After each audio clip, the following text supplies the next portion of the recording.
Okay, good day guys, no? Meron kaming gagawin ditong Samsung. So, ang problema nito guys, hindi na nila nagamit sa pagda-dryer kasi nga sobrang kalampag na. No? So, yung mga itong model guys, sakit talaga nila ito, no? Talagang makalampag siya, no? Ang problema nito guys, yung kanyang suspension, no? Yun po yung problema niya. Yun yung bakit siya makalampag at saka maalog.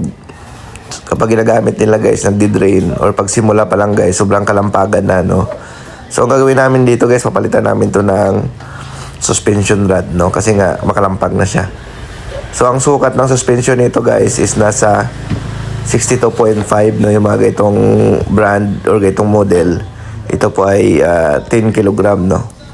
So, yan. So, ito yung suspension yan guys. Madali lang siya palitan. Yan. Plug and play lang. Basta iangat nyo lang yung top cover, no? Nakasabit lang naman yan. So, yun.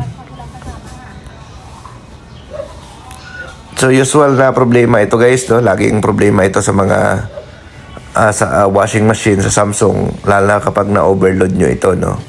Overload talaga ang sumisira nito sa kanyang suspension rod. So, kailangan nyo siyang palitan kapag makalampag na, kapag ginagamit nyo siya, no? Umaalog, buwabangga sa body. Okay lang guys na medyo magalaw yung drum, basta wag lang siya humampas sa body, no? Normal yon, ma-vibrate siya, pero kapag kumakalampag na kasi hindi na siya magtutuloy sa speed, no? Kasi nga mayroon itong sensor na once na sobrang alog na, hihintuin niya talaga yung pag-ikot, no? So ang kailangan niya sa palitan talaga, no? So common issue ito guys sa mga washing machine, no? Kapag na-overload nyo yung inyong mga washing machine, talagang nasisira yan, yung pinaka-shock absorber or yung suspension rod kung tawagin, no? So yan. So ito na guys, no? Binalik na natin. Madali lang naman siya guys palitan. Iangat nyo lang naman yung top cover, tapos yun, lalagyan nyo na ng bagong suspension, no? So kung kailangan nyo guys, available sa amin yung parts na yan. So ayan. So ito na, testing na natin guys, no? Nilagyan na natin ng laman, no? So yun, testingin natin siya para nakita natin kung ayos na, no? So okay lang siya pa-vibrate, wag lang guys na humahampas doon sa body. So normal lang naman na gumagalaw yung drum na yan kasi nga nakasabit lang naman yung mga spring yan. Ang importante, hindi siya maghampas sa body at magtutuloy siya sa pag-spin. So common problem talaga yan sa mga ganitong model ng Samsung. So ayan, umiikot na siya guys, no? So sa pagsimula ng ikot niya, dapat hindi siya humampas sa body, no? Kapag humampas siya sa body, ibig sabihin, palitin na talaga ang inyong suspension rod. So ayan na guys, unti-unti na siyang umiikot, no? So ayan, no? So yan, sa starting kasi magalaw yan siya, pero dapat hindi siya humampas sa body. Kumaga kaya siyang laruin ng suspension, no? So kapag malambot na kasi ang suspension yan, ang mangyari dyan, sobrang kalampag. So, hindi siya magtutuloy sa spin.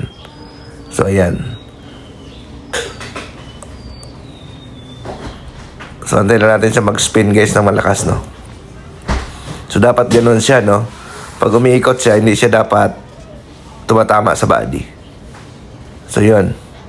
Ayan. Kumbaga, kayang-kaya siya i-hold ng suspension. So, ayan. So, pag isa lang kasi na may malambot na dyan, automatic yan. Hindi na kayang mag-speed niyan.